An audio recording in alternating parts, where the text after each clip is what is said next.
Hello guys, ये है simplex method का क्वेश्चन नंबर 5। गाइस, इसे मैंने टाइप 3 का नाम दिया है क्योंकि इसमें थोड़ा सा इसमें जो आपको क्वेश्चन पूछेगा वो थोड़ा डिफरेंट क्वेश्चन पूछेगा। इस तरह के क्वेश्चन में आपको टेबल ऑलरेडी दिया रहेगा और बेस्ड ऑन दैट टेबल आपको क्वेश्चन पूछेगा और आपको क्वेश्चन के आंसर देना पड़ेगा। ओके, अच्छा, हम पहले कैसे करते थे मैं आपको एक सैंपल दिखा देता हूँ। पहले हम कैसे करते थे, पहले हमें कुछ इस तरीके का क्वेश्चन दिया होता था। ओके, ये है क्वेश्चन। ओके, पहले मैक्सिमाइज जेड, मिनिमाइज जेड, इस तरीके का कोई क्वेश्चन दिया होता था और हमें ऐसा कुछ कांस्टेंट दे दिया करता था। ओके, उसके बाद हम क्या करते थे, हम स्टेप 1 निकालते थे। ओके, स्टेप 1 में हम क्या करते थे, स्टैंडर्ड बनाते थे। राइट, S1 S2 S3 जो जितने भी एस, वो डिपेंड्स ऑन दी कांस्टेंट। आपके पास कितने कांस्टेंट्स हैं उसके हिसाब से आप प्रॉब्लम को स्टैंडर्ड बनाते थे। अब इस स्टैंडर्ड इक्वेशन से आप फर्स्ट सिंपलेक्स टेबल बनाते थे। राइट, तो अगर आप इस क्वेश्चन में देखोगे तो आपको सिंपलेक्स टेबल यहाँ पर फर्स्ट सिंपलेक्स टेबल ऑलरेडी बना के दिया हुआ है। आपको इस टेबल के बेस्ड पे क्वेश्चन के आंसर्स देना है। इस क्वेश्चन में आगे बढ़ने से पहले मैं आपको कुछ आपका एक कॉन्सेप्ट क्लियर कर देता हूँ। तो जैसे कि ये होता है, ये वाला पार्ट एक्स सी, तो एक्स सी इसे हम कहते हैं बेसिस। ओके, ये हमारा बेसिक होता है और इसके अंदर जो दो वेरिएबल है, कौन से दो वेरिएबल है, S1 है और S2 है। S1 की वैल्यू है 0, S2 की वैल्यू है 0। तो ये हमारा बेसिक वेरिएबल है। ओके, तो जो एक्स सी है वो हमारा बेसिक वेरिएबल है। अब आ जाते हैं इस पार्ट पे, ये वाला part x1 x2 s1 s2। तो s1 और s2 तो बेसिक वेरिएबल बन गए। तो जो बच जाता है x1 x2 x1 x2, ये होते हैं हमारे नॉन बेसिक वेरिएबल। ये क्या होते हैं, हमारे नॉन बेसिक वेरिएबल। सिंपल।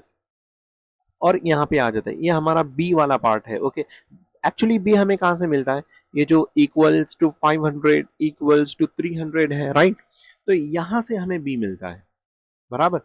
तो अगर मैं इस टेबल को तीन टुकड़ों में बांटूं, तीन पार्ट करूं, तो फर्स्ट पार्ट होता है बेसिक वेरिएबल, सेकंड पार्ट होता है नॉन बेसिक वेरिएबल। ओके, इस पोर्शन में नॉन बेसिक वेरिएबल।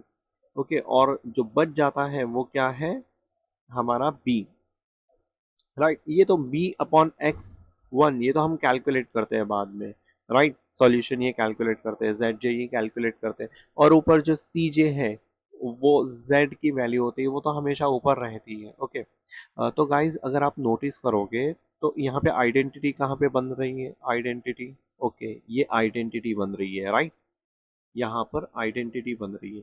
तो जो जहाँ पे आइडेंटिटी बनेगी तो ऊपर वाले ये जो पार्ट है S1 0 S2 0, यही आपको बेसिक वेरिएबल में देखने मिलेगी। राइट, हम नीचे चल के देखते हैं। ओके, सेकेंड इसमें गाइस आइडेंटिटी कहाँ पर बन रही है, ये बन रही है एक ये वाले पार्ट में और एक ये वाले पार्ट में। तो इस वाले पार्ट में जो x150 है ये बेसिक वेरिएबल में चला जाएगा। ओके, और 10 है ये बेसिक वेरिएबल में जाएगा। तो देखो S10 बेसिक वेरिएबल में है और यहाँ पे x150 ये बेसिक वेरिएबल में है। अब हम नीचे जाते हैं गाइस, यहाँ पे दिखा देता हूँ आइडेंटिटी कहाँ पर बन रही है, ये आइडेंटिटी बन रही है। तो ये आइडेंटिटी के ऊपर जो रहेगा वही बेसिक वेरिएबल में जाएगा। जैसे यहाँ पे S10 और S20 ये बेसिक वेरिएबल में जाएगा। राइट, अब यहाँ पर आइडेंटिटी कहाँ पर बन रही है, यहाँ पर आइडेंटिटी ये इधर बन रही है। राइट, तो यहाँ पे x2 7 और S1 0, देखो यही बेसिक वेरिएबल में गया है। राइट, और यहाँ पे भी आपको दिखा देता हूँ, यहाँ पे आइडेंटिटी ये बन रही है। राइट, S1 0 S2 0, यहाँ पे बेसिक वेरिएबल में S1 0 और S2 0 जा रहा है। यहाँ पर आइडेंटिटी कहाँ पे बन रही है, ये 0 1 1 0। तो x1 2000। राइट, देखो x1 कितना है 2000, ये बेसिक वेरिएबल में चला गया और S1 0 ये बेसिक वेरिएबल में चला गया। आई होप कि आपको ये समझ में आ रहा है। अब यहाँ पे आइडेंटिटी इस कॉलम में बन रही है, तो x1 2000 और x2 1800 ये बेसिक वेरिएबल में चला गया। तो गाइज एक चीज और है, मैं आपको स्टार्टिंग से फिर से दिखाता हूँ। तो ये आपको समझ में आ गया है कि जहाँ पे आइडेंटिटी बनती है वही बेसिक वेरिएबल में जाता है, राइट।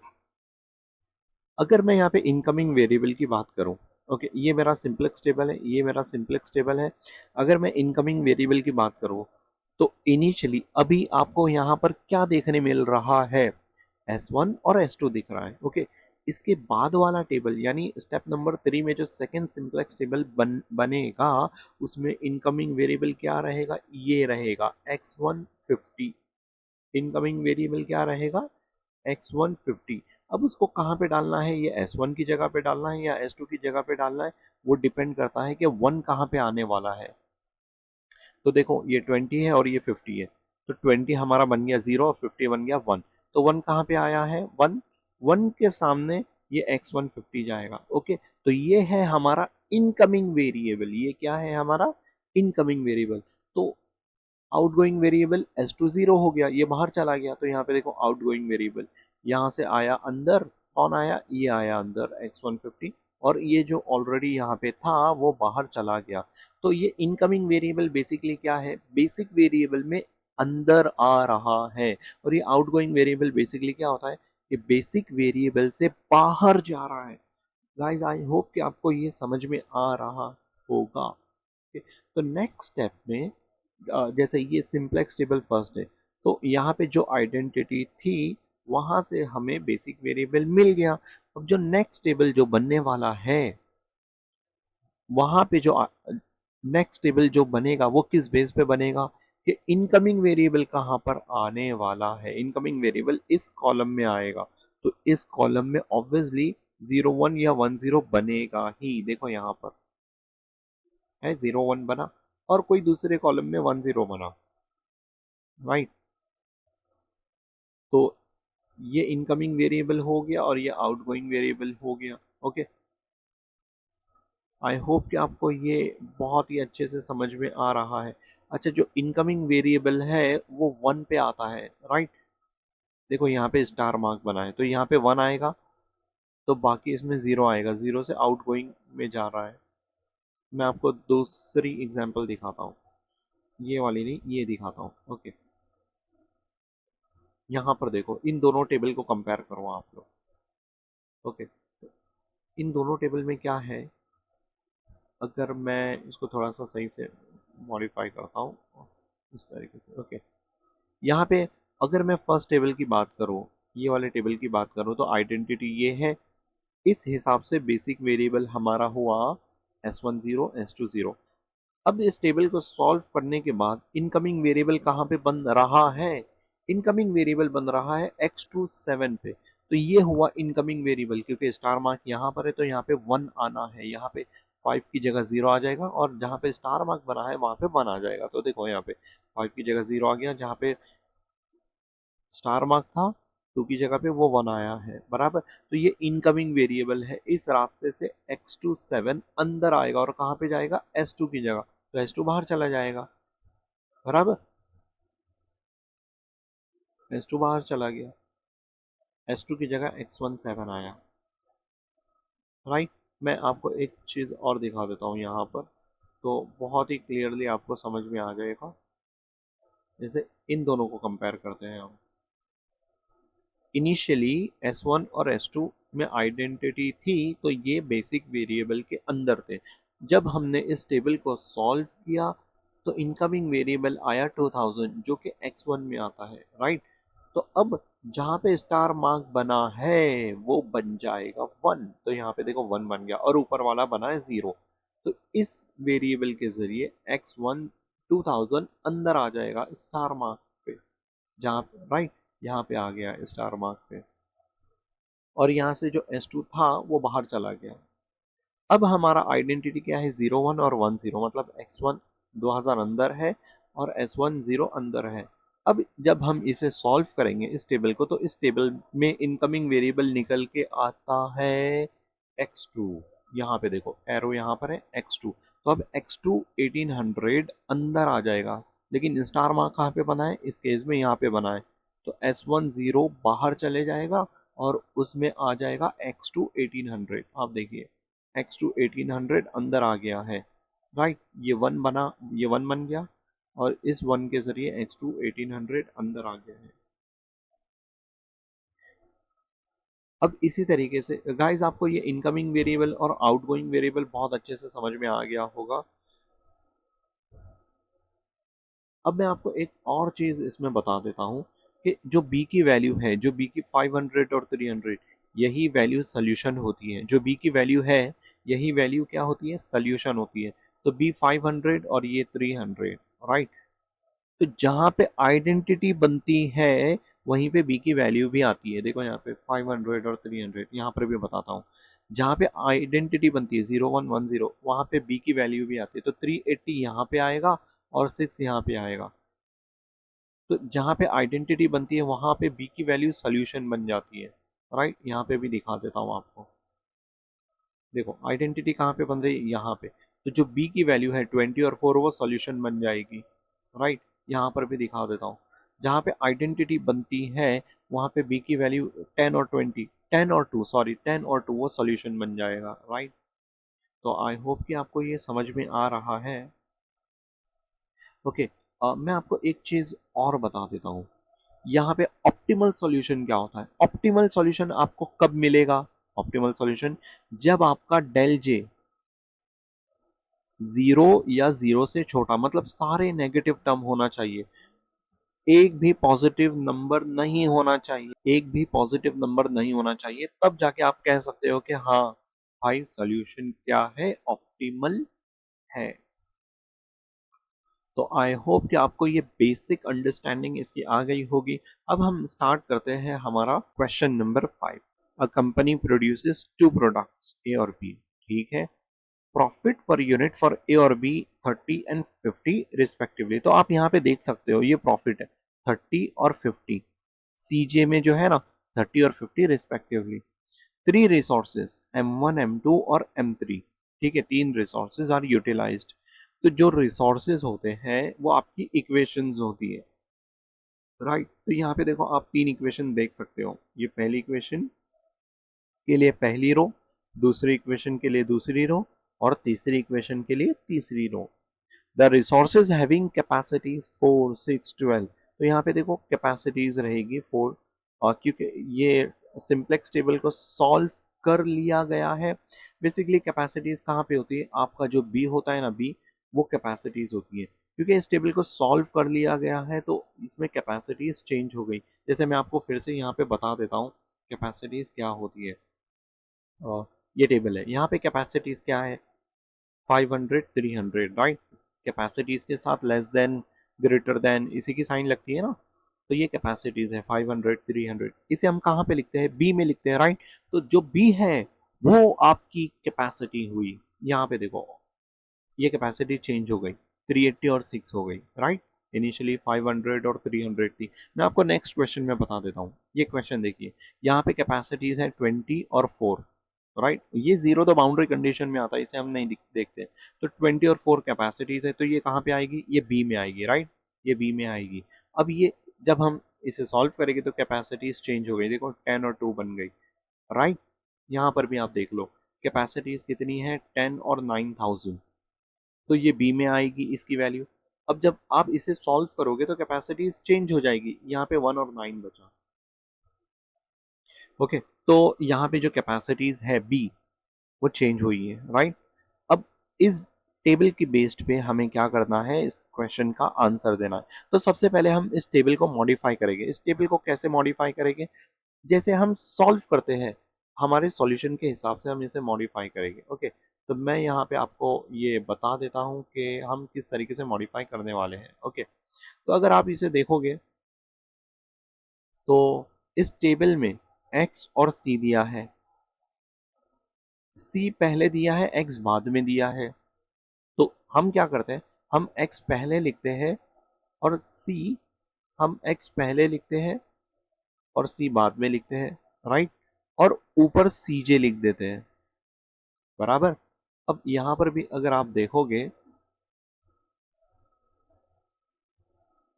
यहां पर भी अगर आप देखोगे तो सी एक्स दिया है, हम इसे एक्स सी कर देंगे, सी जे ऊपर वैसे ही लिखेंगे। ओके, ये बी वाले पार्ट को हम यहाँ पे मूव कर देंगे एस तरीके बाद में, जिस तरीके से हम हमारे सॉल्यूशन में करते हैं ना, बी वाले पार्ट को लास्ट में ही इंक्लूड करते हैं। देखो, बी वाले पार्ट को हम लास्ट में ही इंक्लूड करते हैं, बराबर। इस टेबल को इस तरीके से मॉडिफाई किया है, एक्स यहाँ पे लिखा है और बी को लास्ट में शिफ्ट कर लिया है, राइट।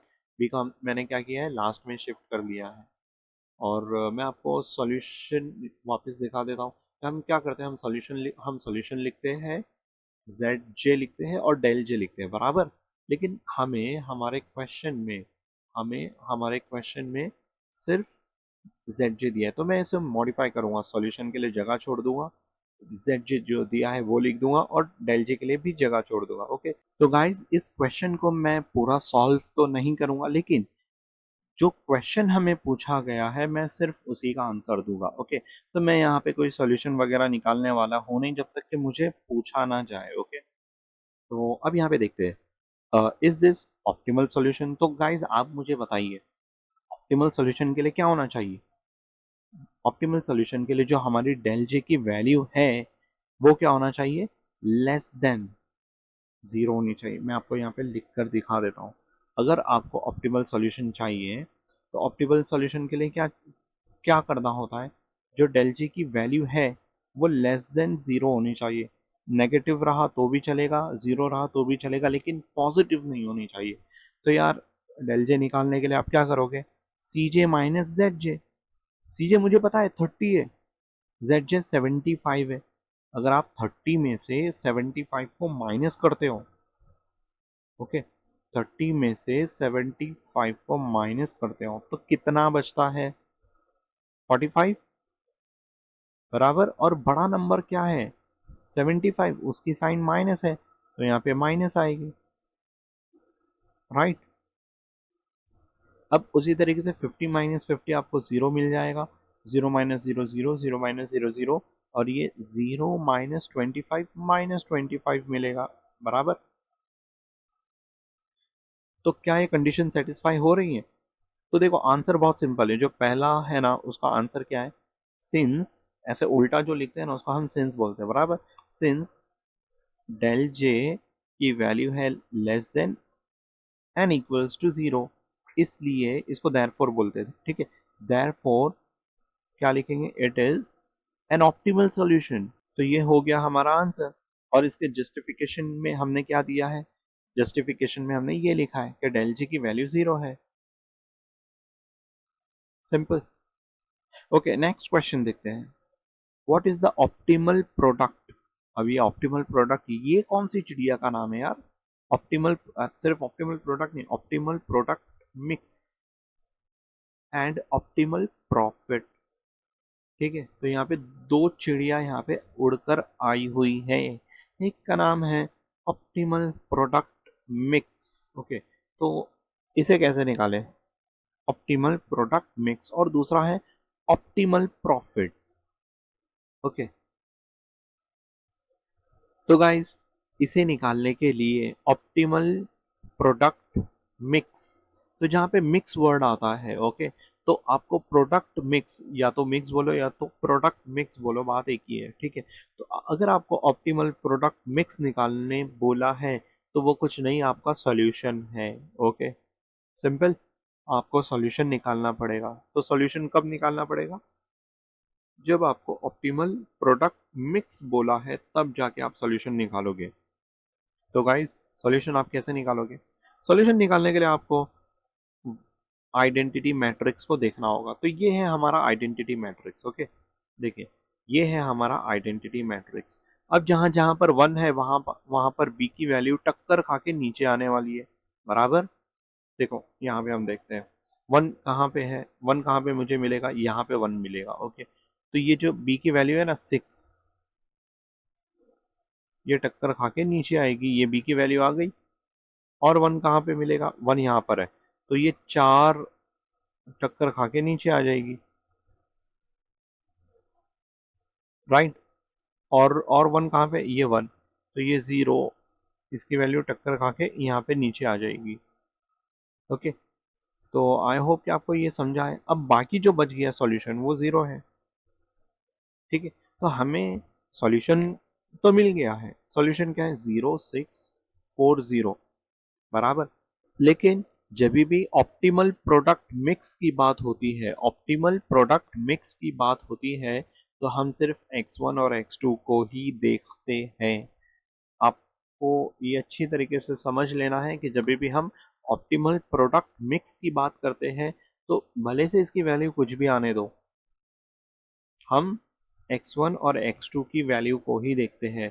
तो इस केस में अगर मैं क्वेश्चन नंबर 2 को सॉल्व करूं, तो मैं लिखूंगा कि x1 मुझे 0 मिला है और x2 मुझे 6 मिला है। ओके, तो मैं इस तरीके से लिखूंगा। सबसे यहाँ पे मैं डाल देता हूँ सेकंड क्वेश्चन, क्वेश्चन का सेकंड पार्ट में कर रहा हूँ, जिसमें मैं लिख रहा हूँ कि x2 मुझे 0 मिला है। 0 मिलने का मतलब क्या है? Not produced. और मुझे x2 मिला है 6, मतलब 6 मतलब यहाँ पे कुछ ना कुछ तो बना है, राइट। तो ये है हमारा ऑप्टिमल मिक्स। ये क्या है हमारा? Optimal mix.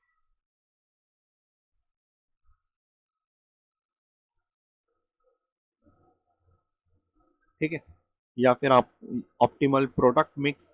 तो एक काम करते हैं, पूरा ही नाम लिख देते हैं, वरना बुरा मान जाएगा बेचारा। Optimal product mix. अब सेकंड पार्ट में आपको क्या निकालना है? यहाँ पे बोला है ना, ऑप्टिमल प्रोडक्ट मिक्स निकालो एंड ऑप्टिमल प्रॉफिट। तो यार वही अपना जेड निकालना है। आप जेड कैसे निकालते हो? बहुत ही सिंपल तरीके से। जेड आप कैसे निकालते हो? अगर मैं जेड अब हमें मैक्सिमाइज करना है यहाँ पे, बराबर।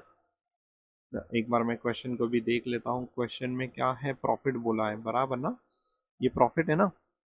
प्रॉफिट पर यूनिट ए और बी 30 एंड 50 बराबर प्रॉफिट है। तो प्रॉफिट को आप मैक्सिमाइज ही करते हो, तो जेड को कैसे आप निकालोगे? जेड हम कैसे निकालते हैं? सॉल्यूशन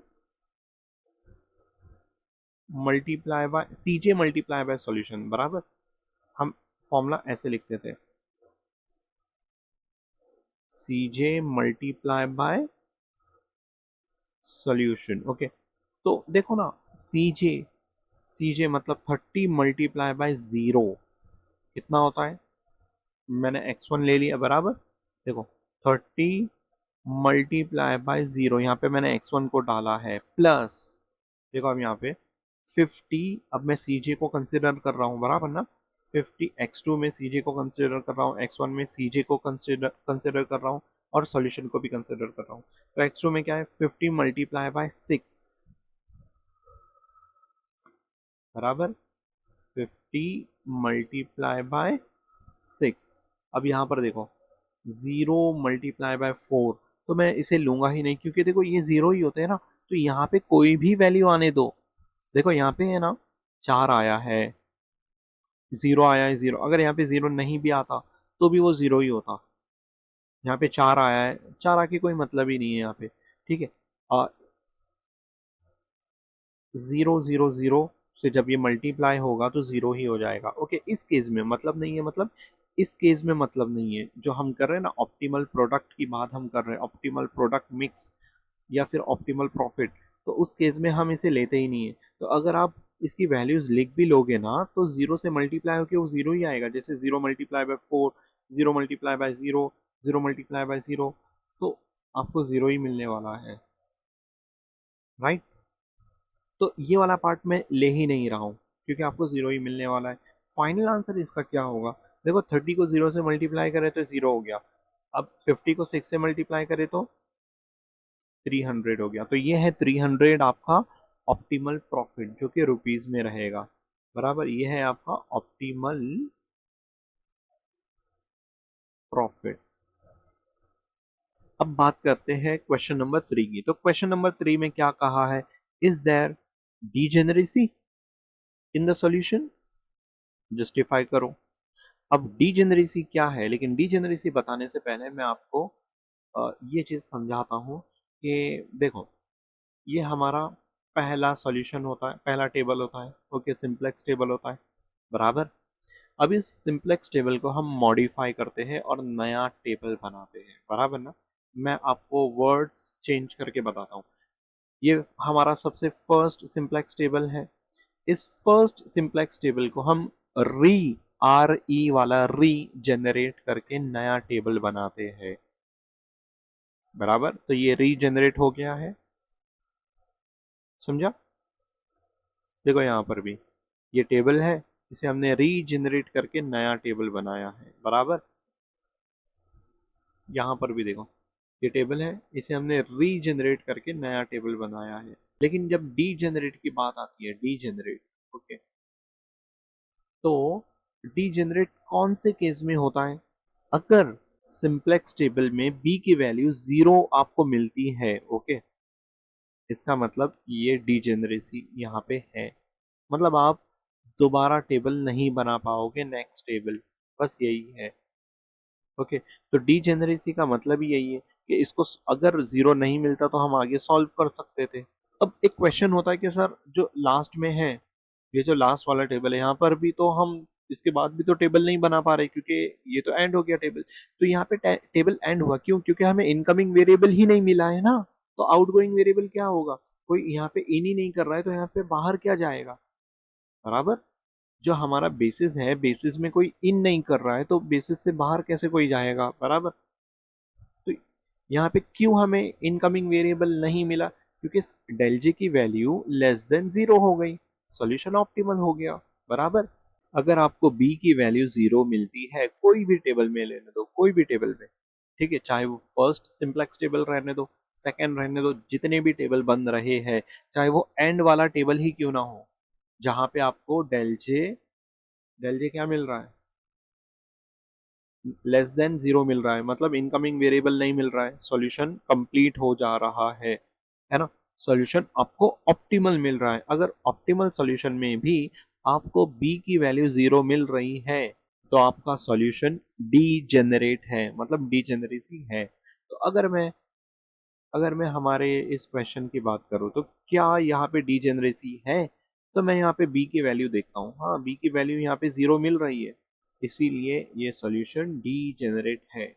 तो अगर मैं इसका सॉल्यूशन लिखूंगा तो कैसे लिखूंगा? Yes, there is a degeneracy in problem because in column B there is 0। Next question है, इज इट यूनिक सॉल्यूशन और इसके multiple multiple multiple optimal solution है? तो उसके लिए मैं आपसे कुछ यहाँ पर कुछ क्वेश्चन यहाँ पे पूछता हूँ कि जो हमारा ये जो आपको स्क्रीन पे हमारा फर्स्ट सिंपलेक्स टेबल आपको जो नज़र आ रहा है, ठीक है, बराबर, इसमें बेसिक वेरिएबल्स कौन से हैं? तो आप यही कहोगे ना, ये बेसिक वेरिएबल है, ये S1 और S2। तो अगर मैं यहाँ पे सर्च करूँ, ये इतने एरिया में अगर इसको सर्च करूँ, तो इसमें S1 और S2 हटा दो, ये बेसिक वेरिएबल हो गए, तो बच गया क्या? X1 और X2, ये नॉन बेसिक वेरिएबल है, बराबर। तो इनकमिंग वेरिएबल कौन से होने वाले हैं? जो ऑलरेडी है तो वो तो इनकमिंग नहीं होगी ना, जो नहीं है, जो नॉन बेसिक है, इन्हीं दोनों में से इनकमिंग आने वाला है, तो उसमें से क्या आया है? X1 आया है, राइट। तो देखो नेक्स्ट टेबल में X1 आया है, देखो, बराबर। अब जब इस टेबल को अगर आप सॉल्व करते हो, अगर इस टेबल को आप सॉल्व करते हो, तो यहाँ पे बेसिक वेरिएबल कौन से है? S1 और X1, देखो यहाँ पे। तो अगर मैं इस में से रूल्ड आउट करूं, तो S1 को मैं हटा दूंगा और X1 को मैं हटा दूंगा, बचा क्या? X2 और S2। तो अगर नेक्स्ट टेबल बनता है, तो इनकमिंग वेरिएबल या तो X2 होता या तो S2 होता, बराबर। तो मेरा क्वेश्चन है कि नेक्स्ट टेबल क्यों नहीं बना? क्योंकि वैल्यूज तुम्हें लेस देन 0 मिल गई है, बराबर, 0 या लेस देन 0। यहाँ पर अगर मैं आपसे क्वेश्चन पूछूं कि X1 और X2 नॉन बेसिक वेरिएबल थे, तो नेक्स्ट टेबल क्यों बना? क्योंकि वैल्यूज ग्रेटर देन 0 है ना, 50 और 20। तो उसमें से हम बड़े को लेते हैं, बड़े नंबर को। अब यहाँ पे मैं आपको ये वाली एग्जांपल देता हूँ। यहाँ पर इस टेबल में, फर्स्ट सिंपलेक्स टेबल में बेसिक वेरिएबल कौन कौन से हैं? तो आप यही कहोगे S1 और S2। तो अगर मैं यहाँ से इसमें से सर्च करूँ, S1 और S2 हटा दो, बचा क्या? X1 और X2। ये आपके नॉन बेसिक वेरिएबल है। अगर नेक्स्ट टेबल बनेगा तो इन्हीं दोनों में से कोई एक आएगा। तो नेक्स्ट टेबल किस बेस पे बनेगा? तो मैं उसका डेल जे देखूंगा। X1 का डेल जे क्या है? 2000। x2 का डेल जे क्या है 1800, तो जो बड़ी वैल्यू है वही इनकमिंग में आ जाएगी। तो देखो ना, इन्हीं दोनों में से इनकमिंग आएगा। तो इनकमिंग वेरिएबल जो होता है वो हमेशा नॉन बेसिक होता है। क्या होता है? Non basic. और जो आउटगोइंग होता है तो ऑब्वियसली वो बेसिक में से ही बाहर जाएगा ना। तो नॉन बेसिक नेक्स्ट टेबल में बन जाएगा बेसिक। तो देखो x1 2000 नेक्स्ट टेबल में आ गया है, बराबर। अब इस केस में बेसिक वेरिएबल क्या है? सेकेंड सिंपलेक्स टेबल में बेसिक वेरिएबल क्या है? S1 और X1। तो X1 और S1 तो जो बच गया है, बराबर, इसमें से अब मैं चेकआउट करूं तो X2 बच गया है और S2। तो इन्हीं दोनों में से कोई नेक्स्ट टेबल अगर बनेगा तो इन्हीं दोनों में से कोई ना कोई इनकमिंग वेरिएबल रहेगा। तो देखो X2 है इनकमिंग वेरिएबल, बराबर। तो X2 आ गया देखो यहाँ पे, क्लियर। अब यहाँ पे बेसिक वेरिएबल कौन से है? X2 और X1। तो नॉन बेसिक क्या हो गया? S1 और S2। अगर नेक्स्ट टेबल बनेगा तो इन्हीं दोनों में से कोई इनकमिंग वेरिएबल रहेगा, लेकिन यहाँ पे क्योंकि जीरो से जीरो या जीरो से लेस देन हमें वैल्यू मिल रही है, तो ये क्या है? यहाँ पे आपको कोई टेबल नहीं बनेगा। मतलब सॉल्यूशन ऑप्टिमल हो गया है, सॉल्यूशन हो गया है एंड, बराबर। सॉल्यूशन हो गया है एंड। अच्छा, यहाँ पर क्या, यहाँ पे इनकमिंग वेरिएबल कितना था? 2000। तो क्या मैं बोल सकता हूँ सॉल्यूशन एंड हुआ है? नहीं। तो मैं बोल सकता हूँ यहाँ पे आने वाला सॉल्यूशन है मल्टीपल सॉल्यूशन है। तो देखो ना, यहाँ पे मल्टीपल सॉल्यूशन है, बराबर। मेरा क्वेश्चन क्या है? Is it unique? यूनिक कब होगा? यूनिक सॉल्यूशन कब होगा? जब आपको जब आपका जो इनकमिंग वेरिएबल है, बराबर, मतलब जो नॉन बेसिक वेरिएबल है उसमें आपको जीरो मिलता है। ओके, नॉन बेसिक वेरिएबल में अगर आपको जीरो मिलता है तो उस केस में सॉल्यूशन क्या रहेगा? अगर यहाँ पे आपको जीरो मिलता है तो यहाँ पर ऑल्टरनेट सॉल्यूशन एग्जिस्ट करता है। ओके, ऑल्टरनेट सॉल्यूशन के ऊपर हमने अभी तक के कोई प्रॉब्लम सॉल्व नहीं किया है, तो ये आपके सिलेबस में भी नहीं, प्रॉब्लम सिलेबस में भी नहीं है, आपको सिर्फ थ्योरी ही पढ़ना है इसकी। तो अगर नॉन बेसिक वेरिएबल में आपको जीरो मिल जाता है तो हम कहेंगे कि हाँ, दूसरा सॉल्यूशन एग्जिस्ट करता है, बराबर, दूसरा सॉल्यूशन एग्जिस्ट करता है। यहां पर भी देखो ना, x1 और x2 बेसिक है, नॉन बेसिक क्या है फिर? s1 और s2। तो अगर यहाँ पे जीरो मिल जाता है, अगर यहाँ पे जीरो मिल जाता है तो हम ये कह सकते हैं कि हाँ, इसके अलावा भी कोई सॉल्यूशन यहाँ पे एग्जिस्ट करता है, मतलब मल्टीपल सॉल्यूशन यहाँ पे एग्जिस्ट करता है, बराबर। लेकिन आपको जीरो नहीं मिला है, आपको लेस देन जीरो मिला है। ओके, आपको क्या मिला है? Less than zero.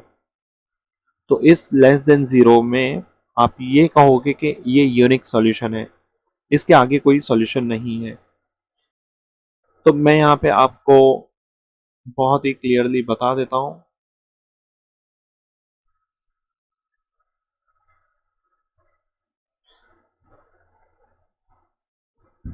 Fourth question, right. तो मैं कुछ इस तरीके से लिखता हूं, डेल जे लेस देन, एक minute, del J less than equals to zero. अगर मैं इसको दो हिस्सों में डिवाइड करूं तो एक होगा लेस देन जीरो, इक्वल नहीं, इक्वल हटा देता हूं, एक होगा जीरो से छोटी वैल्यू, और एक है इक्वल्स टू जीरो, बराबर। ये दोनों मिलकर हमें ये बॉक्स मिलता है, del J less than equals to zero, correct. तो अगर आपका डेल जे वैल्यू जीरो है तो हम बोलेंगे कि मल्टीपल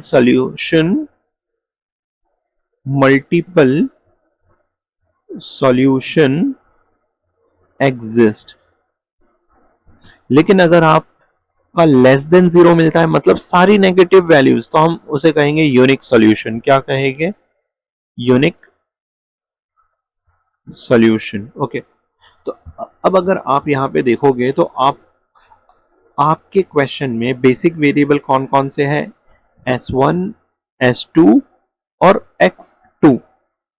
तो इस केस में नॉन बेसिक जो बच गए कौन कौन से बच गए नॉन बेसिक में? एक तो बच गया है x1, ओके, और s3। तो x1, ये x1 और ये s3, ये आपका क्या है? Non basic variable. क्या यहाँ पे आपको जीरो मिल रहा है? अगर जीरो मिलता तो आप कहते कि हाँ बहुत सारे सॉल्यूशन एग्जिस्ट करते हैं, मल्टीपल सॉल्यूशन, लेकिन क्या आपको जीरो मिला है? नहीं। आपको क्या मिला है यहाँ पे?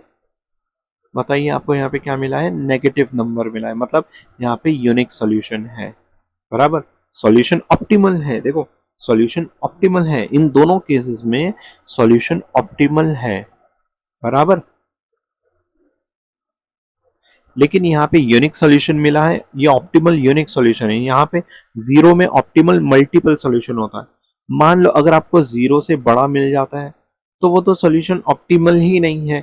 मैं आपको नंबर लाइन ड्रॉ करके दिखा देता हूँ। ओके, यहाँ पे है जीरो, यहाँ पे नेगेटिव वैल्यूज है। बराबर, यहाँ पे सब नेगेटिव वैल्यूज जाएगी और ये है पॉजिटिव वैल्यूज। तो इंक्लूडिंग जीरो, यहां से लेकर इंफिनिटी तक के जो भी सॉल्यूशन रहेगा वो ऑप्टिमल ही रहेगा। और जीरो के बाद में 0.1 से लेता हूं। ओके, 0.1 से लेकर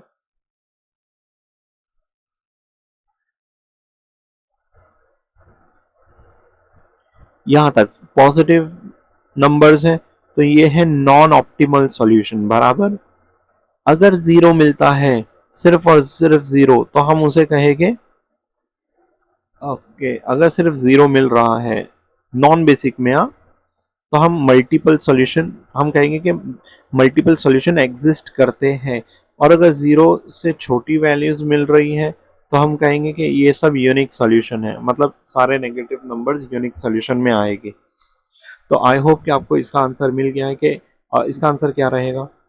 अब इसका आंसर आप खुद ही लिखोगे, इज इट यूनिक सॉल्यूशन? तो आप लिखोगे yes it is a unique solution. Justify कैसे करोगे?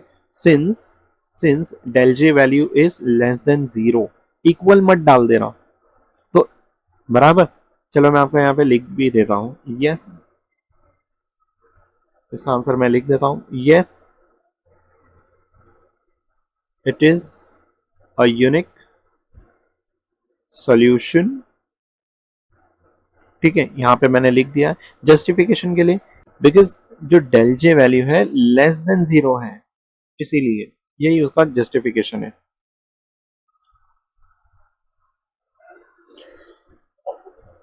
Okay done. तो अब हम नेक्स्ट क्वेश्चन देखते हैं। नेक्स्ट क्वेश्चन क्या है? What are the shadow prices of M1, M2, M3? अब यहाँ पे शैडो प्राइसेस क्या होते हैं?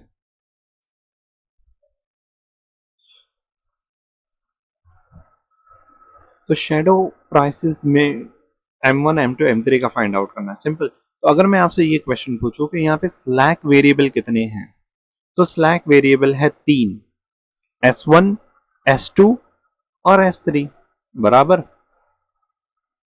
इस स्लैक वेरिएबल की सीजे वैल्यू क्या है? सब जीरो है, देखो। बराबर। और अगर मैं आपसे ये पूछूं कि इन स्लैक वेरिएबल्स की जेड जे वैल्यू क्या है, तो आप ये कहोगे 00 और 25, मतलब S1 की 0, S2 की 0 और S3 की 25। तो जो जेड जे वैल्यू होती है ना, वही शैडो प्राइस होता है। ओके, तो शैडो प्राइसेस एक्चुअली क्या होता है, मैं आपको यहाँ पे लिख देता हूँ। क्वेश्चन नंबर क्या है? ये फिफ्थ। ओके, मैं यहाँ पे, ये फोर्थ था राइट, अब मैं यहाँ पे फिफ्थ लिख रहा हूँ। तो फिफ्थ में मैं क्या लिखूंगा? क्वेश्चन नंबर फिफ्थ में, okay, Z J value, Z J values किसकी? लेकिन of slack variables, slack variables होती है शैडो प्राइस। सिंपल। तो अगर मैं S1 की बात करूं तो जीरो था, S2 की बात करूं तो जीरो, और जो S3 था वो 25। बराबर। 0025, यहां पे देखो 0025। सिंपल। तो इस हिसाब से मेरी M1 की वैल्यू क्या हो जाएगी, वही जो S1 की वैल्यू है, यहाँ पे मैंने इक्वल लिखा है ना, जो ZJ की वैल्यू है वही शेडो प्राइस होगी। तो M1 0 है मेरा, M2 0 है और M3 25 है, यही तुम्हारी शेडो प्राइसेस है। डन। अब नेक्स्ट क्वेश्चन हम देखते हैं। तो आपका नेक्स्ट क्वेश्चन है विच रिसोर्सेज आर स्कैर्स, कौन कौन से स्कैर्स मतलब उसकी कमी है, बहुत कम है, स्कैर्स है। And which are abundant, abundant मतलब बहुत ज्यादा क्वांटिटी में। तो बहुत सिंपल है, आप बेसिक वेरिएबल में झांक के देखो, बराबर, बेसिक वेरिएबल में झांक के देखो कौन कौन से वेरिएबल आपको दिख रहे हैं। बेसिक एक्चुअली आप बेसिक वेरिएबल में स्लैक को ढूंढोगे, क्या इसमें स्लैक वेरिएबल है, हाँ है ना, कौन कौन से, S1 और S2। तो इसका मतलब ये एबंडेंट है। तो अगर कोई स्लैक वेरिएबल आपके बेसिक वेरिएबल में मौजूद है तो उसे हम अबंडेंट कहेंगे, समझा। तो हमारे पास यहाँ पे तीन बेसिक वेरिएबल है, कितने, S1 S2 और S3। क्या तीनों के तीनों है यहाँ पे, नहीं, सिर्फ S1 और S2 है। तो मैं S1 और S2 को क्या कहूंगा, ये अबंडेंट क्वांटिटी में है S1 और S2। तो स्कैर्स कौन सा है, S3, बराबर। इस केस में हमने M1 M2 और M3 किसको डिनोट किया है, यहाँ पे देखो, M1 हमने S1 के लिए यूज किया है, M2 हमने S2 के लिए यूज किया है और M3 हमने S3 के लिए यूज किया है, बराबर। जो शेडो प्राइसेस के लिए हमने यूज किया है M1 M2 M3, वो एक्चुअली S1 S2 और S3 के लिए यूज किया है। तो आप S भी यूज कर सकते हो और M भी यूज कर सकते हो, बराबर। तो क्योंकि यहाँ पे रिसोर्सेज की बात हो रही है तो मैं यहाँ पे क्या बोलूंगा कि M1 और M2 एबंडेंट है, क्योंकि S1 और S2 एबंडेंट है, बराबर। क्वेश्चन क्या है, रिसोर्सेज कौन से है जो स्कैर्स है। तो वो एक्चुअली हमें शेडो प्राइस को देखना होता है, किसको देखना होता है, शेडो प्राइस। और शेडो प्राइस के लिए आपको वही स्लैक वेरिएबल को ही देखना होता है। तो बेसिकली हम M1 और M2 लिखेंगे आंसर में, बराबर। तो अगर आपसे पूछा है कि कौन से वैल्यूज और कौन से रिसोर्सेज स्कैर्स हैं, तो आप सिंपली स्लैक वेरिएबल को देखो, कौन सा स्लैक वेरिएबल इस बेसिस में है, तो उसे हम कहेंगे एबंडेंट। और जो नहीं है, जो मौजूद नहीं है, उसे हम स्कैर्स कहेंगे, राइट। तो कौन सा S3 है यहाँ पे, नहीं, तो हम कहेंगे S3 स्कैर्स है, यानी M3 स्कैर्स है, बराबर। मैं आपको और यहाँ पे समझाता हूँ और कुछ एग्जांपल्स देखें। ओके, अच्छा, अगर मैं इसकी बात करूँ X1 X2 S1 और S2, बराबर। तो यहाँ पे कौन से वेरिएबल्स बेसिक वेरिएबल में है, बेसिस में है, X1 और X2, बराबर ना। S1 हम तो स्लैक को देखेंगे, क्या स्लैक वेरिएबल है S1 और S2, नहीं, स्लैक वेरिएबल नहीं है। तो हम क्या कहेंगे कि ये स्कैर्स है S1 और S2, क्योंकि बेसिस में है ही नहीं तो स्कैर्स है। अच्छा, ऊपर देखते हैं, स्लैक वेरिएबल में बेसिस में कौन सा वेरिएबल है, स्लैक में से ढूंढना है, S1 है। तो मैं कहूंगा कि S1 एबंडेंट क्वांटिटी में है, लेकिन S2 स्कैर्स है। स्कैर्स मतलब उस चीज की कमी है, बराबर, उस चीज की किल्लत है, कम है, वो रिसोर्सेज कम है, बराबर। तो इस केस में क्या लिखोगे आप, M1 और M2, ये M1 और M2 क्या है, इस केस में आप क्या लिखोगे कि M1 M2 क्या है, एबंडेंट क्वांटिटी में है, बराबर। उसका जस्टिफिकेशन भी हम दे देते हैं, सिक्स है, बराबर। तो हम लिखेंगे सिंस S1 एंड S2, ये S2 है, ठीक है, प्रेजेंट इन बेसिस, इसलिए हम ये कहेंगे कि S1 and S2 are abundant, बराबर। और स्कैर्स कौन सा है, and S3 is scarce, simple. अच्छा एक चीज और है, S1 और S2 यहाँ पे जीरो दिखा रहे हैं, बराबर ना? S1 और S2 तो जीरो दिखा रहे हैं, तो मैं आपको यहाँ पे एक नोट देता हूँ, नोट। वो आपने शायद एक सुना होगा, एक कहावत है कि हाथी के दांत दिखाने के कुछ और है और चबाने के कुछ और है, बराबर ना? तो भले से आपका S1 यहाँ पे जीरो है, S2 यहाँ पे जीरो है, बराबर, एक्चुअल में एक्चुअल में एक्चुअली ये क्या है, ये आपका स्कैर्स है, बराबर, लेकिन it appears to be abundant. तो ये आपके लिए एक नोट है, बराबर, क्योंकि ये बेसिस में है, बेसिस में होने की वजह से इसको एक टैग मिला है कि ये अबंडेंट है, वरना S1 के पास जीरो है और S2 के पास जीरो है, तो ये तो स्कैर्स ही है एक्चुअल में, राइट? ओके, तो ये क्वेश्चन भी हमारा हो गया है समाप्त। अब हम नेक्स्ट क्वेश्चन की तरफ चलते हैं। तो गाइस यहाँ पे क्वेश्चन क्या दिया है, find the percentage utilisation of M1 and M2। ये क्वेश्चन सॉल्व करने से पहले आपको एक कॉन्सेप्ट समझा देता हूँ। ओके, तो अगर मैं यहाँ पे देखो इस क्वेश्चन में कैपेसिटी कितनी है, 500 और 300, ये क्या है कैपेसिटी, 500 और 300, ठीक है।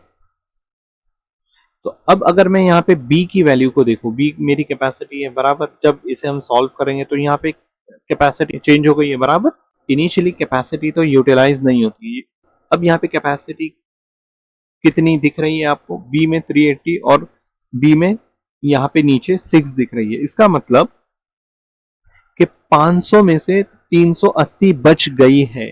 ओके, ये क्या है, बच गई है, यूज नहीं हुई है, तो बाकी बच कहाँ पे गई, 500 में से खाली 380 दिख रही है, तो बाकी कितनी बची है, मतलब कितनी वैल्यूज आती है, अगर 500 में से मैं 380 माइनस करूं तो आता है 120, बराबर। तो 120 कहाँ गए, वो यूटिलाइज हो गई, और 380 बची हुई है, बराबर। अब 300 में से भी देखो, 300 में से आपको 6 दिख रहा है, तो ये 6 बच गई है, ये कैपेसिटी इतनी बच गई है, तो बाकी गई कहाँ पर, 294, बराबर ना? 300 में से 6 माइनस करो कितना होता है, 294, तो 294 कहाँ पे चली गई, वो यूटिलाइज हो गई है, उसका इस्तेमाल हो गया है, बराबर, सिंपल। यहां पर भी देखिए, इनिशियल ये क्वेश्चन आपको दिया है 20 और 4, ये क्या है, कैपेसिटीज है, ठीक है। तो पहले सिंप्लेक्स टेबल में तो कैपेसिटी यूज नहीं होती है, 20 और 4 जैसा का वैसा ही है। अब सेकंड सिंप्लेक्स टेबल में 20 का बच गया 10, तो बचा हुआ 10 कहाँ गया, वो यूटिलाइज हो गया, 4 में से दिख रहा है 2, बाकी के 2 कहाँ है, वो यूटिलाइज हो गए। देखो आपको और बताता हूँ, यहाँ पे इस क्वेश्चन में है 10 और 9000, ये कैपेसिटी है, बराबर। अब 10 में से आपको कितना दिख रहा है यहाँ पे, पहला फर्स्ट सिंप्लेक्स टेबल में तो कैपेसिटीज यूज नहीं होती है, बराबर। सेकंड में देखते हैं, 10 में से एक ही दिख रहा है, मतलब एक बच गई है, ये बराबर ना? तो बाकी कहाँ गई, 9 कहाँ गई, वो पूरी की पूरी यूटिलाइज हो गई है। अब यहाँ पे देखो 9000 में से सिर्फ 9 बचा है, तो बाकी की कहाँ है, वो पूरी की पूरी यूटिलाइज हो गई है। तो आई होप कि आपको ये समझा है। अब हम हमारे क्वेश्चन की तरफ चलते हैं। ओके, हमारे क्वेश्चन में कैपेसिटीज कहां पर है, ये है कैपेसिटी, ये जो बी है ना, बी, ये है कैपेसिटीज। ओके, ये M1 के लिए है, ये M2 के लिए है, और ये M3 के लिए है, बराबर। तो मैं यहाँ पे क्या कहूंगा, कैपेसिटी कितनी बची है, M1 के लिए 4 बच गई है, बराबर। अच्छा, M2 के लिए कैपेसिटी कितनी बच गई है, M2 के लिए कैपेसिटी 0 बच गई है, बराबर ना? M3 के लिए कैपेसिटी कितनी बची हुई है, तो मैं ये कहूंगा कि M3 के लिए जो कैपेसिटी बची है वो है 6, ठीक है। लेकिन इससे पहले वाला क्वेश्चन कहां पर है, वो मैक्सिमाइज जेड, ऐसे कुछ क्वेश्चन यहाँ पे दिया है, नहीं दिया है। तो मैं जज नहीं कर पा रहा हूं कि कितने में से कितनी बची है, बराबर। जैसे अगर मैं यहाँ पे देखूं तो यहाँ पर मैं इस क्वेश्चन में जज कर पा रहा हूं, क्योंकि ये मेरा मेन क्वेश्चन था और ये फर्स्ट सिंपलेक्स टेबल था, बराबर। तो फर्स्ट सिंपलेक्स टेबल में कैपेसिटीज यूटिलाइज नहीं होती, जो है वही होती है, बराबर। अगर सेकंड सिंपलेक्स टेबल में मैं देखूं तो मैं फर्स्ट सिंपलेक्स टेबल से चेक करके बता सकता हूं कि 500 थी, 500 में से 380 बची है, बाकी जो है वो यूज हो गई। लेकिन मेरे क्वेश्चन में मुझे पता ही नहीं है कि ये फर्स्ट सिंपलेक्स टेबल है या सेकंड है या थर्ड है। तो मैं कैसे जज कर पाऊंगा, मैं कैसे जज कर पाऊंगा कि ये कैपेसिटीज जो बची है कितने में से बची है। तो गाइस यहाँ पे अगर मैं क्वेश्चन में देखूं, ठीक है, अगर मैं क्वेश्चन में देखूं तो मेरी कैपेसिटीज कितनी है, 4 6 12। ओके, तो मैं यहाँ पे लिख देता हूँ इनिशियल कैपेसिटीज कितनी थी, 4 6 और 12।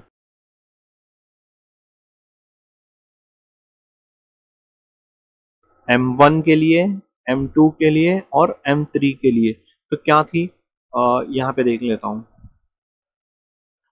4 6 और 12। तो मैं यहाँ पे लिख देता हूँ 4 6 और 12, ठीक है, 4 6 और 12। अब अगर आप सिंपलेक्स टेबल में देखोगे तो जो कैपेसिटी बच गई वो होगी अनयूटिलाइज्ड कैपेसिटीज। Okay, unutilised. तो M1 के लिए देखते हैं कितने ही है, यहां से मैं कॉपी कर देता हूं, 406 मैं कॉपी कर देता हूं यहां से, 406। ये मेरी टोटल थी, टोटल कैपेसिटीज, उसमें से इतनी इस्तेमाल नहीं हुई, तो जो यूटिलाइज हो गई है वो कितनी है, चार में से चार, यानी यहाँ पे टोटल चार थी और चारों की चार यूटिलाइज नहीं हुए, तो यहाँ पे जीरो आएगा, 4 - 4, बराबर। यहाँ पे देखो टोटल 6 थी, 6 में से जीरो यूटिलाइज हुई है, जीरो अनयूटिलाइज हुई है। यहाँ पे यूटिलाइज नहीं, यहाँ पे रिमेनिंग लिख देता हूं मैं,